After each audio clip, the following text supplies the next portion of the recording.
Welcome viewers to this series of lectures on the Harappan civilization, and we have earlier spoken of the settlement pattern, origin issues and so forth about the Harappan civilization, and you are very much aware of the timeline.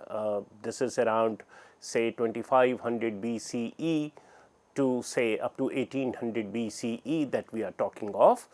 And this time around we will be concentrating on the religion and religiosity that can be made sense of through whatever remains that we have of Harappan civilization.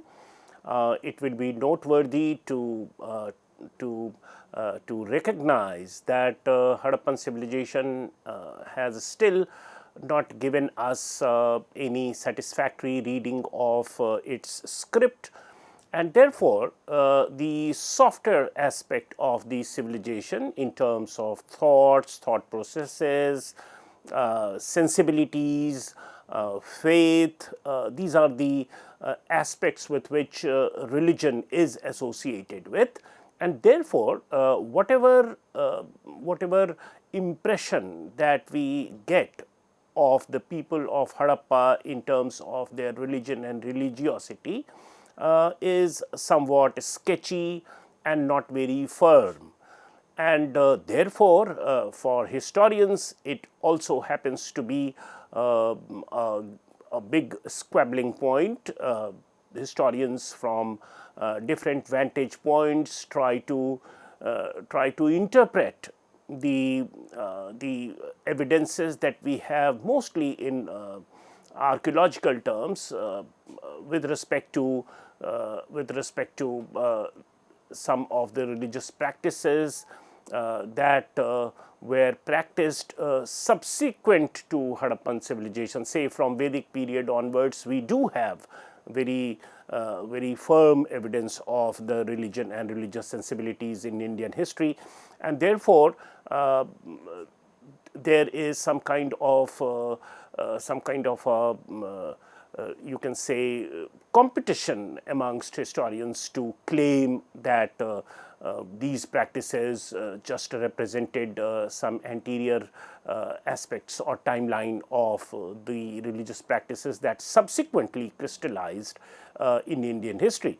So this perennial debate around continuity and change with which history as a subject is characterized with happens to inform our quest to know about religion and religiosity in Harappan civilization as well. Having said this as some kind of a qualifier to what we are going to discuss now, it would be prudent to straight away look at the archaeological sources that are used by historians to make sense of religion and religiosity, and instead of looking at the assertions by different historians, let's straight away look at the kinds of sources, the kinds of evidence that are furnished to drive home the point of their religious behavior and so forth. Also, one has to keep in mind the timeline and therefore the sociological possibilities of the kind of society that they had in terms of the complexity of religion and religious thought. So, these are also incident on whatever inference that we make in terms of religion and religiosity of the Harappans. So, the first question is, what is it that we look for religious understanding in Harappa? So, all of us know that we are only left with archaeological sources in order to know about the Harappans. The literary sources or the scripts not having been read satisfactorily do not say much about it or cannot say much about it, and therefore one has to fall back on the archaeological sources to reconstruct religion and religiosity of Harappans as well. So, usually since religious thoughts are associated with issues like afterlife or conceptualization of death, birth, and so forth. So, are there some sources related to these events of Harappan life that we have access to, and that can offer some insight into their thought process.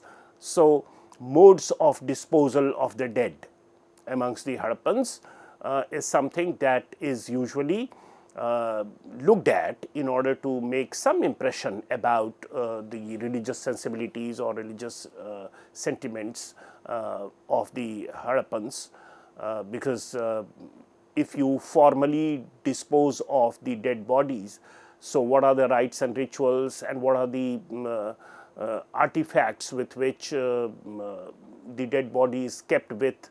So, they constitute the grave goods, and they can also tell us a little bit about their conceptualization of afterlife and so forth. So, that is one.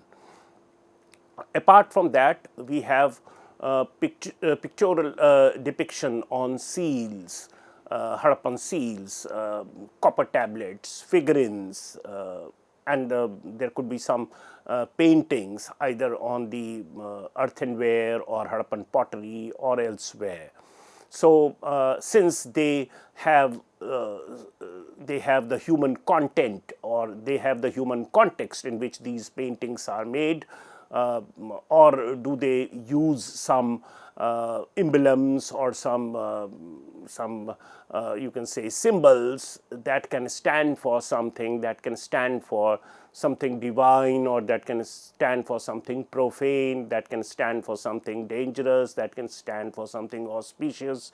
So, these are the things that are looked at in order to make sense of whatever religious feelings or religious sensibilities or religious practices that they might have lived with. So, that is second. Apart from that, we also have archaeological correlates of rituals, and rituals are very much there during the Harappan civilization, because it's a kind of a part and parcel of community life. And once community life begins, we do have almost, it's a sociological truism to presume that there will be some rituals, and they over a period of time crystallize, take the form of norms and conventions, which are to be adhered to on specific occasions, usually communal in nature. So, community activities, whenever they are taking place, they do resort to these rituals, and they are not described. There is no way we can understand them through description as we usually do, say for the Vedic period or subsequent period, because for that we do have literary evidence, but in Harappa we have none. So, it is only through their archaeological correlates that we can visualize the kind of rituals that might have been there during the Harappan period. So, such archaeological correlates would be repetitive, it would be formulaic, and it would also be something that commanded attention. So, it is not as if every archaeological or material artifact is symptomatic of some ritual, but if it is found at certain place in a house across say regions, in different houses across regions in Harappa, we have repeated findings of the same material in certain position, in certain corner, or there is some formulaic angle to it, or it is prominently displayed at a certain angle or at a certain location. Say something kept right beside a well, or something kept at a higher location in a corner in a house or in a room. So, these are the ways in which one can segregate such archaeological findings from other mundane archaeological findings and regard them as the archaeological correlate of some ritual, because rituals are held on specific occasions, and they are invariant in terms of time and space. So, it is in this sense that we call them repetitive, formulaic, and of course, commanding attention, because it is about religion and religiosity. So, it cannot be just any of the several items which commands whatever attention it does. So, it has to have a place of its own. It has to have the power to attract focus, human focus. So, such items in terms of archaeological correlates are herds, because fire is not only in the Vedic period, which is subsequent to the Harappans, but even across cultures, fire is something which is of central importance in terms of religion and religiosity. So, ever since the discovery of fire, humans have been somewhat intrigued by its power, its utility, its centrality to their life. So, herds are the places where religion and religiosity can be suspected, right, items associated with herds, if they are repeatedly found, if they are formulaic in nature, if they are commanding attention and so forth. Similarly, we discussed burial practices, because of their concern with afterlife, the burial goods and so forth, burial items, grave goods as we call them. Cremation urns.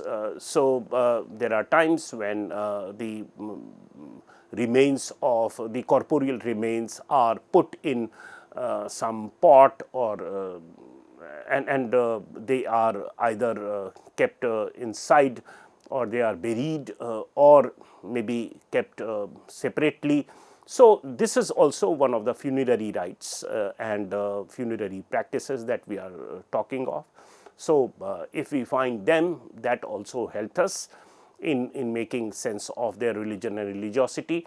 Vicinity of wells. So, as we just said that even in the subsequent times, or for that matter even in the present times, we find that water is central to several religion and religious practices, and this is across religions. I mean, of course, when we are talking the present times, we are talking of a variety of organized religions, but you will find that water is of essential importance in rites and rituals and in their religious religious ceremonies and so forth. So, be it Hinduism, Islam, Christianity, there is some importance to water. And the source of water, of course, to every household in Harappa is the wells. And in Hindu practices even today, you will find that several ceremonies, be it marriage or some other sanskaras, Upanayan sanskar and so forth, source of water is important, and several ceremonies are held around the wells, around the ring wells and so forth. So, the findings, the material findings in vicinity of wells, if they are repeated, if I mean if they are repeatedly found across regions in the same position, in some prominent position, then of course it can be suspected that they might have had some religious value. Then there are some buildings which are best understood in the sense of there being some social purpose that they might be serving. So, these buildings are best understood not as buildings to facilitate living of some family members or some community and so forth, but it must have served some social purpose. So, that is over and beyond individual families or individual groups that these buildings stood for, and this of course is not proclaimed by something written about them, because we have not been able to study we have not been able to make sense of Harappan scripts. So, one has to infer from the monumentality of its entrance, the specific direction in which its entrance is kept.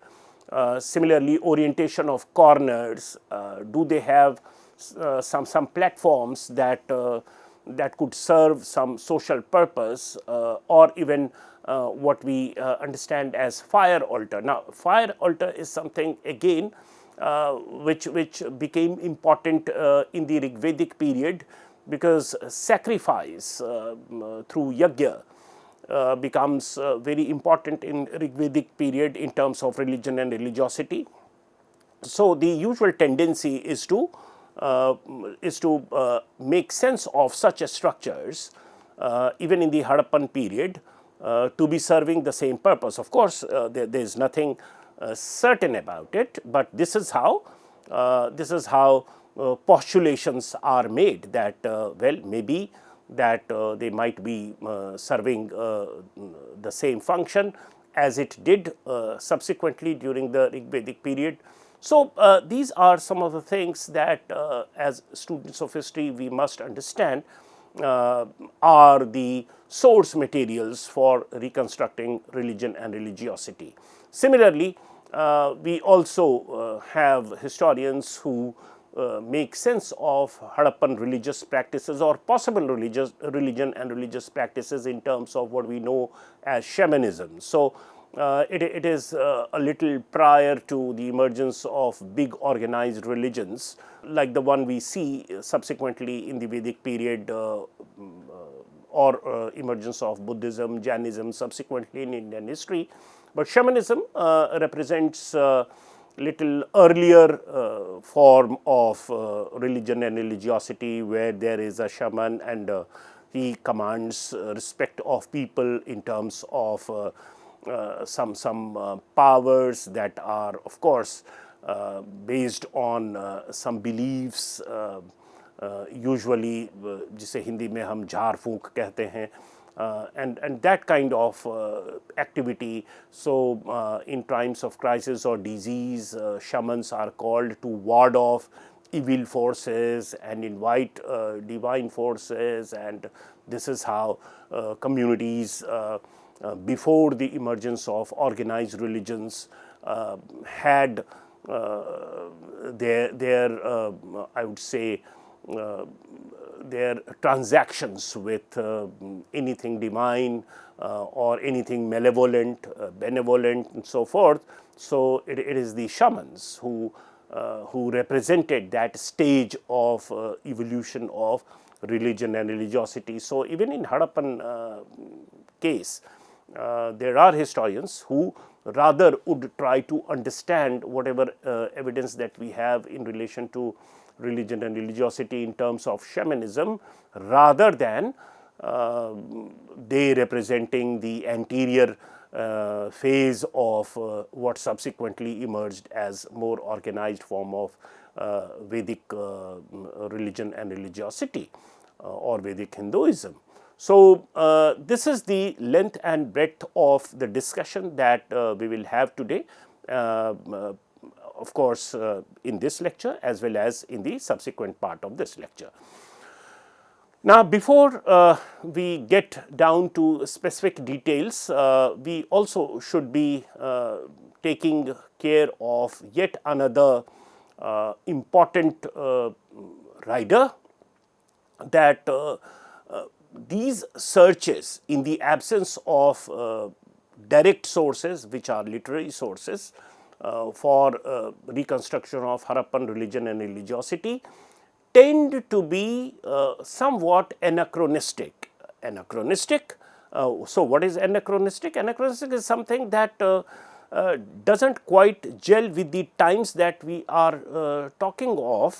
The evidence is of some other period, the practice with which one is associating it in terms of usage or function could be drawn from some other period, and yet we are putting it all together in order to weave a narrative. Now, this is something which is very usual amongst historians, although historians are trained to guard against making anachronistic assertions. But in the absence of any direct evidence of religion and religiosity, one has to do this. One has to make sense of the artifacts or material remains that we have found in Harappa. So, what did they stand for? This is an obvious question that comes to any historian's mind.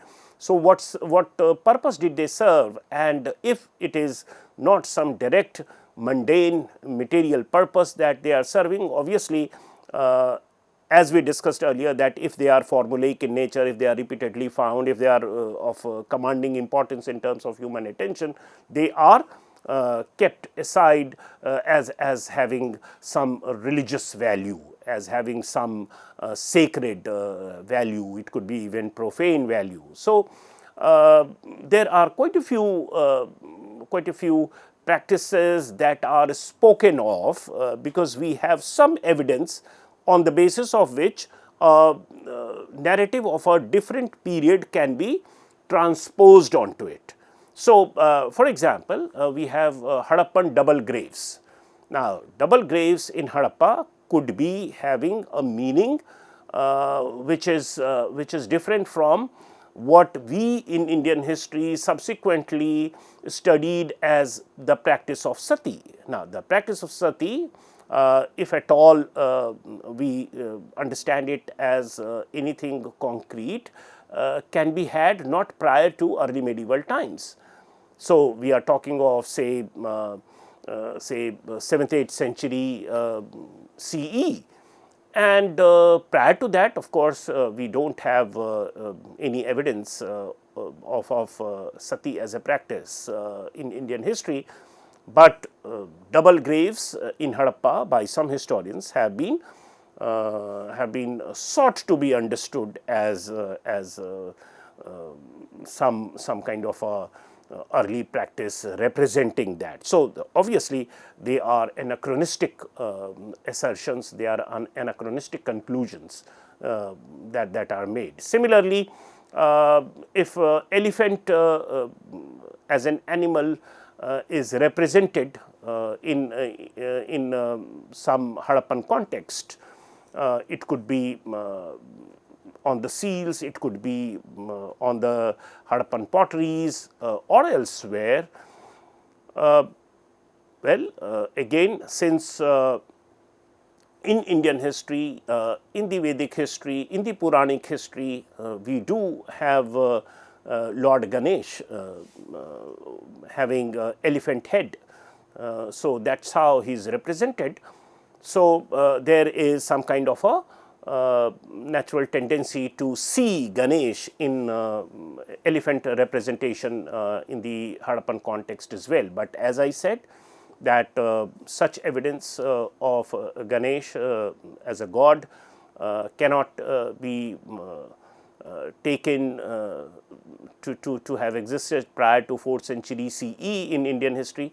So, one will have to account for as to what constituted a break in this tradition, and if we are going to take it as continuous, then what accounts for its absence in the early and later Vedic period. So, these are some of the assertions and inference that are usually made, which are somewhat anachronistic searches, as the title says on your slide. Similarly, there is a Mohenjo-daro seal of horned seated personage in a particular position, in a particular ashan, Baddha Kon ashan, which is also labeled as the prototype of Shiva or as Pashupati. Now, we will discuss about such anachronistic searches through some of the assertions made in relation to Harappan religion and religiosity in subsequent part of this lecture. Thank you.